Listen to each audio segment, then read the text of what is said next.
사사기 9장 형제를 죽이고 왕이 된 아비멜렉. 사사 기드온의 사역이 끝난 후 이스라엘에 닥친 가장 어둡고 혼란스러운 시대를 다룹니다. 기드온에게는 무려 70명의 아들이 있었습니다. 그리고 70명 외에 세겜에 살던 처백에서 낳은 아들이 한 명 더 있었는데 바로 아비멜렉이었습니다. 아비멜렉은 세겜으로 가서 자기 외가 사람들과 모친의 집안 사람들에게 아뢰었습니다. 당신들이 70명이나 되는 기드온의 아들들의 다스림을 받는 것이 낫겠습니까? 아니면 나 한 사람의 다스림을 받는 것이 낫겠습니까? 나는 당신들의 골육 곧 당신들의 친족임을 기억하십시오. 그의 외가는 세겜 사람들의 마음을 움직여 그들이 아비멜렉을 따르도록 했습니다. 결국 세겜 사람들은 바알브리 신전에서 은 70개를 가져다가 아비멜렉에게 주었습니다. 아비멜렉은 그 돈으로 난폭하고 경솔한 무리를 고용하여 자신을 따르게 했습니다. 그는 이들을 이끌고 오브라 있는 자기 아버지의 집으로 가서 자신을 제외한 기드온의 아들 70명 중 무려 69명을 한 바위 위에서 몰살하는 잔혹한 죄를 저질렀습니다. 다만 기드온의 막내 아들 요담 한 명만이 이 학살을 피하여 숨었습니다. 이 잔혹한 살해 사건 후 세겜 사람들은 나아가 아비멜렉을 왕으로 삼았습니다. 이 모든 소식을 들은 요담은 그리심산 꼭대기에 올라가 목소리를 높여 세겜 사람들에게 외쳤습니다. 그는 하나님과 인간의 관계를 풍자하는 유명한 비유 우화를 들려주었습니다. 옛날에 나무들이 나아가 자기들을 다스릴 왕을 기름 부어 세우려 하였습니다. 나무들은 먼저 감람나무에게 청했으나 감람나무는 내 기름을 포기하고 나무들 위에 왕이 될 수 없다고 거절했습니다. 다음으로 무화과나무와 포도나무에게 청했으나 그들 역시 자신의 달콤함과 기쁨을 포기할 수 없다며 거절했습니다. 결국 나무들은 그늘도 열매도 없는 가시나무에게 와서 왕이 되어 달라고 청했습니다. 가시나무는 만일 당신들이 진실로 나를 왕으로 삼으려면 내 그늘 아래 와서 피하라. 그렇지 않으면 내게서 불이 나와 레바논의 백향목을 사를 것이다 라고 대답했습니다. 요담은 이 비유를 해석했습니다. 그는 세겜 사람들이 이스라엘의 참된 왕이 될 수 있었던 훌륭한 나무들 기드온의 70아들들을 버리고 가시나무와 같은 존재인 아비멜렉을 왕으로 세웠음을 지적했습니다. 그리고 그는 당신들과 아비멜렉이 서로 파멸할 것이라는 준엄한 저주를 선포했습니다. 이 말을 마친 후 요담은 곧바로 도망하여 후손이 없는 타지로 가서 숨었습니다. 아비멜렉은 이스라엘 백성들을 3년 동안 다스렸습니다. 요담이 외쳤던 예언대로 하나님께서는 아비멜렉과 그를 왕으로 세웠던 세겜 사람들 사이에 악한 마음 곧 배반의 씨앗을 심으셨습니다. 이 배반의 움직임이 노골화되면서 세겜 사람들은 성읍 주변 산들의 꼭대기마다 사람들을 매복시켰습니다. 이들은 아비멜렉 지지자들을 감시하거나 길을 지나는 행인들을 공격하여 재물을 강탈했습니다. 그 무렵 세겜의 지도자 중 하나인 가알이 그 형제들과 함께 세겜으로 들어왔고 세겜 사람들이 그와 함께 포도주 틀에서 잔치를 벌이며 그에게 마음이 쏠렸습니다. 가알이 사람들을 선동하며 아비멜렉에게 대적했습니다. 아비멜렉의 신하인 성읍 책임자 스불은 가알이 세겜 사람들을 선동하는 것을 듣고 분노했습니다. 스불은 몰래 사자들을 아비멜렉에게 보내 세겜의 배신을 알리고 밤에 와서 성읍 주변의 밭에 숨어 기습을 준비하라고 조언했습니다. 아비멜렉은 스불의 조언대로 그날 밤 군대를 네 무리로 나누어 세겜을 향해 나아갔고 기습을 위해 인근 산지에 매복했습니다. 다음날 아침 해뜰 무렵 가알이 성문 어귀에 서 있을 때 매복했던 아비멜렉의 군대가 산꼭대기에서부터 급습하듯 내려오기 시작했습니다. 스불은 가알을 조롱하며 비난했습니다. 당신이 아비멜렉을 무시하지 않았느냐? 이제 와서 이들을 피할 수는 없다. 당신과 당신을 따르는 무리는 당장 나가서 아비멜렉의 군대와 싸우라고 몰아세웠습니다. 아비멜렉은 군대를 이끌고 나아가 가알과 그를 따르는 무리를 물리쳤고 결국 가알은 성읍에서 쫓겨났습니다. 아비멜렉은 여기서 멈추지 않았습니다. 이튿날 그는 세겜 백성들이 밭으로 나오는 것을 보고 다시 군대를 세 무리로 나누어 밭에 매복시켰습니다. 성읍에서 나온 사람들을 기습적으로 공격하여 모두 죽였고 그날 성읍을 공격하여 점령했습니다. 성읍 안에 있는 백성들을 죽이고 성읍을 완전히 파괴한 뒤 그 위에 소금을 뿌려 그 땅을 황폐하게 만들었습니다. 후에 세겜 망대에 남아있던 천여 명의 남녀들이 엘브리 신전의 밀실로 도피했습니다. 아비멜렉은 그 소식을 듣고 사람들과 함께 살몬산에 올라가 나무를 베어 땔감으로 만들고 병사들에게 나의 행하는 것을 본대로 급히 행하라고 명령했습니다. 그들은 그 땔감에 불을 붙여 신전 밀실을 불태웠습니다. 그리하여 세겜 망대에 있던 천여 명이 모두 죽임을 당하며 아비멜렉과 세겜 사람들 사이에 벌어졌던 잔혹한 심판이 완성되었습니다. 아비멜렉은 다시 데베스라는 성읍을 치기 위해 나아갔습니다. 그는 성읍을 점령했으나 성읍 안에 있는 견고한 망대에 사람들이 피신해 있음을 보았습니다. 아비멜렉은 그들을 죽이려 망대문에 가까이 나아가 불을 놓으려 했습니다. 바로 이때 한 여인이 망대 위에서 아비멜렉의 머리 위로 맷돌 윗짝을 던졌습니다. 그 맷돌에 맞아 아비멜렉의 두개골이 깨졌습니다. 그는 치명적인 상처를 입었음을 알자 급히 자기 병기 잡은 소년을 불러 말했습니다. 너는 칼을 빼어 나를 죽여라. 사람들이 나에 대해 한 여자가 그를 죽였다고 말하지 못하게 하라. 소년은 곧바로 칼로 아비멜렉을 찔러 죽였습니다. 이처럼 아비멜렉은 여인에게 죽임을 당하는 치욕적인 방식으로 생을 마감했습니다. 이 모든 일은 아비멜렉이 자기 아버지의 70아들들을 살해한 죄와 요담의 저주대로 세겜 사람들과 아비멜렉에게 하나님께서 내리신 심판이었습니다. 이것으로 사사기 중반부에 첫 비극적인 막이 내려졌습니다. 사사기 10장 돌라와 야일 그리고 타락의 심화. 아비멜렉의 비극적인 사건 이후 여호와께서는 이스라엘을 구원하기 위하여 이사갈 사람 도도의 손자 부하의 아들 돌라를 세우셨습니다. 돌라는 사사가 되어 이스라엘을 23년 동안 다스렸습니다. 그가 죽음의 3일에 장사되었습니다. 돌라의 뒤를 이어서는 길르앗 사람 야일이 사사가 되었습니다. 야일은 22해 동안 이스라엘을 다스렸는데 그에게는 아들이 30명이 있었습니다. 그 아들들은 어린 낙이 30마리를 탔으며 그들에게는 성읍 30개가 있었습니다. 이 성읍들은 오늘날까지 하보샤일이라고 불리며 이는 야일 가문의 부와 영향력이 매우 컸음을 보여줍니다. 야일이 죽음의 가문에 장사되었습니다. 그러나 이스라엘 자손은 다시 여호와 보시기에 악을 행하기 시작했습니다. 그들은 여호와를 버리고 바알, 아스다롯 같은 가나안의 신들뿐만 아니라 수많은 이방 신들을 섬겼습니다. 그들은 시돈의 신들, 모압의 신들, 암몬 자손의 신들, 블레셋 사람의 신들까지 섬기며 여호와를 버리고 떠나갔으니 이스라엘의 영적 타락이 극에 달했음을 알 수 있습니다. 여호와께서는 이스라엘을 향하여 진노하셨습니다. 그 진노는 곧 심판으로 이어져 이스라엘을 블레셋 사람의 손과 암몬 자손의 손에 파셨습니다. 그해부터 그들은 고통을 당하기 시작했습니다. 요단 동편 길르앗 땅에 거주하는 모든 이스라엘 자손이 18년 동안 암몬 자손에게 짓밟히며 고통을 당했습니다. 암몬 자손은 요단을 건너서 유다와 베냐민과 에브라임 족속까지 치려고 했으니 이스라엘의 고통이 심히 컸습니다. 마침내 이스라엘 자손이 여호와께 부르짖었습니다. 우리가 우리 하나님을 버리고 바알들을 섬겼사오니 우리가 주께 범죄하였나이다. 이스라엘의 부르짖음을 들으신 여호와께서는 그들을 향하여 준엄하게 말씀하셨습니다.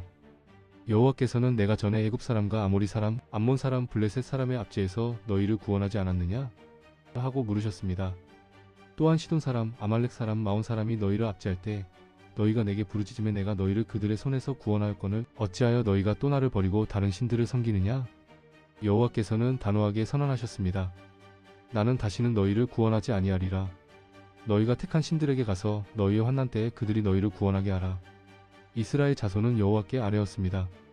우리가 범죄하였사오니 주께서 보시기에 좋은 대로 우리에게 행하시려니와 오직 바라옵건대 오늘 우리를 건져내 주시옵소서. 백성들은 자신들이 섬기던 이방 신들을 그들 중에서 제거하고 여호와만을 섬기기 시작했습니다. 이처럼 백성들이 고통 속에서 돌이켜 여호와를 찾자 여호와께서는 이스라엘의 고난으로 인하여 근심하시기 시작했습니다. 이때 암몬 자손들은 길르앗에 진을 쳤고 이스라엘 자손들은 미스바에 모여 진을 쳤습니다. 길르앗 백성들과 장관들이 서로 말했습니다. 암몬 자손을 치고 나가서 싸울 지도자가 누구냐? 그가 길르앗 모든 주민의 머리가 될 것이다. 이스라엘은 자신들을 구원할 사사를 기다리고 있었으니 이어서 입다의 부름이 시작됩니다. 사사기 11장 입다의 부름과 비극적인 맹세. 오늘 우리가 다룰 인물은 이스라엘의 사사 길르앗 사람 입다입니다. 그의 아버지는 길르앗이었으나 그의 어머니는 기생이었습니다.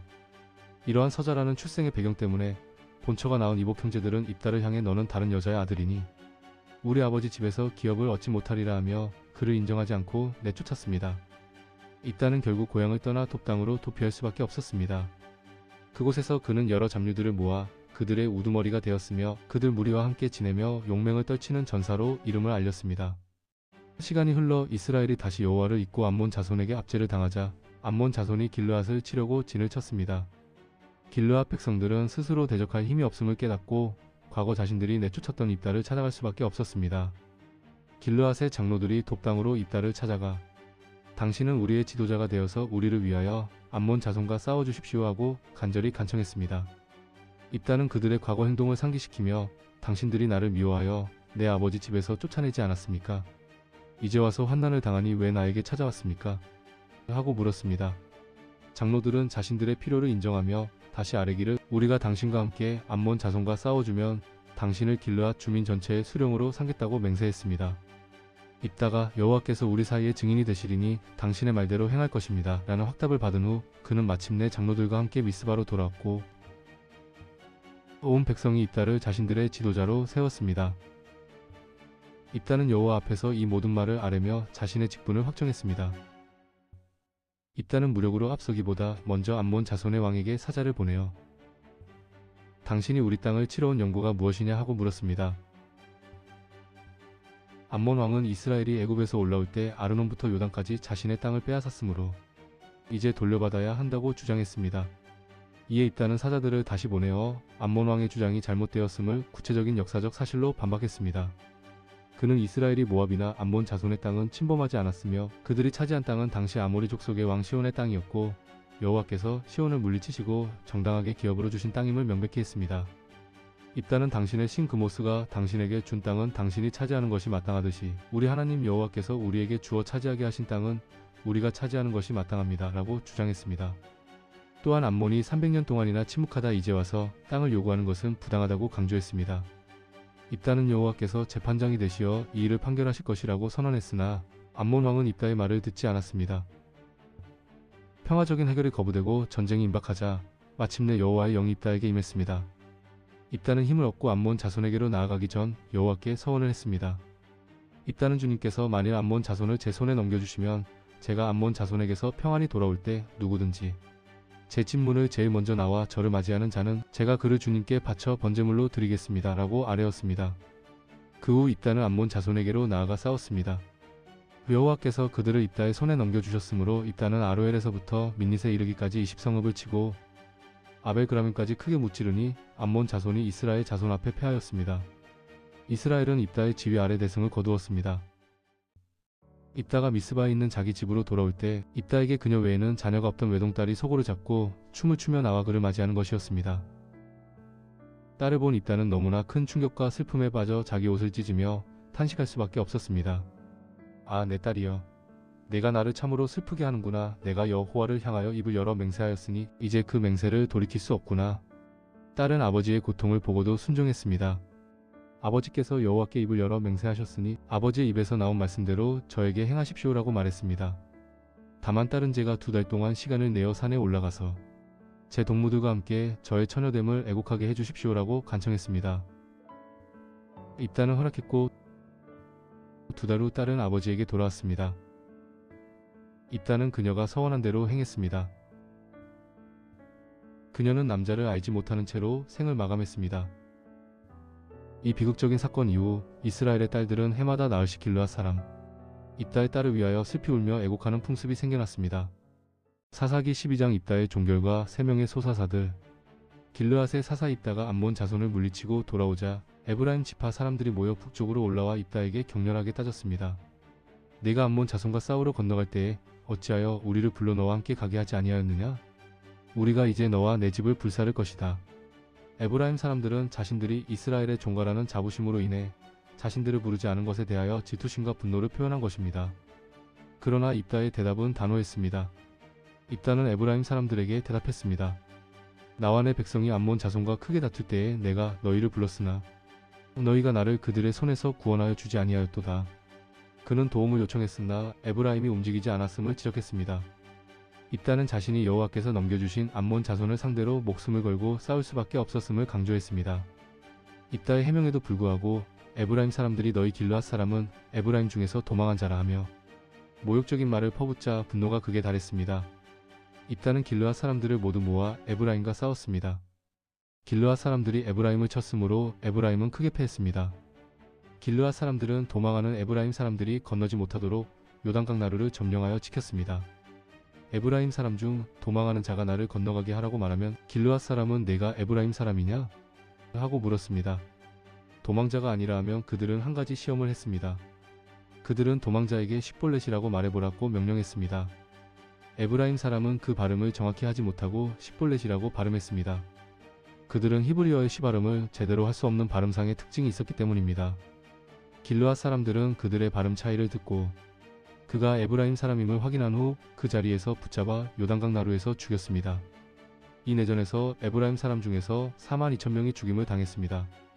사사 입다는 이스라엘을 6년 동안 다스렸습니다. 길르앗 사람 입다가 죽음의 길르앗에 있는 그의 성읍에 장사되었습니다. 입다의 뒤를 이어 베들레헴 사람 입산이 이스라엘의 사사가 되었습니다. 입산에게는 아들 30명과 딸 30명이 있었는데 입산의 딸들은 다른 나라로 시집을 보냈고 아들들은 다른 나라에서 아내를 맞아 결혼했습니다. 이는 그의 부와 넓은 영향력을 보여줍니다. 입산은 7년 동안 이스라엘을 다스렸고 그가 죽음의 유다 베들레헴에 장사되었습니다. 그 다음에는 스불론 사람 엘론이 이스라엘의 사사가 되었습니다. 그는 10년 동안 이스라엘을 다스렸고 엘론이 죽음의 스불론 땅 아얄론에 장사되었습니다. 엘론의 다음 사사는 비라돈 사람 힐렐의 아들 압돈이었습니다. 압돈에게는 아들 40명과 손자 30명이 있었는데 그들은 어린 나귀 70마리를 탔습니다. 이는 그들의 부와 사회적 지위가 매우 높았음을 보여줍니다.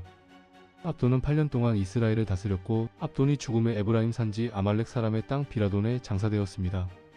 인간의 폭력적인 야심으로 세워진 아비멜렉의 왕권은 결국 비극으로 끝나며 하나님을 신뢰하지 못한 입다의 성급한 서원은 돌이킬 수 없는 슬픔을 낳았습니다. 이 모든 비극은 이스라엘의 왕이신 하나님이 없었을 때 사람이 자기 뜻대로 행한 결과임을 시사합니다.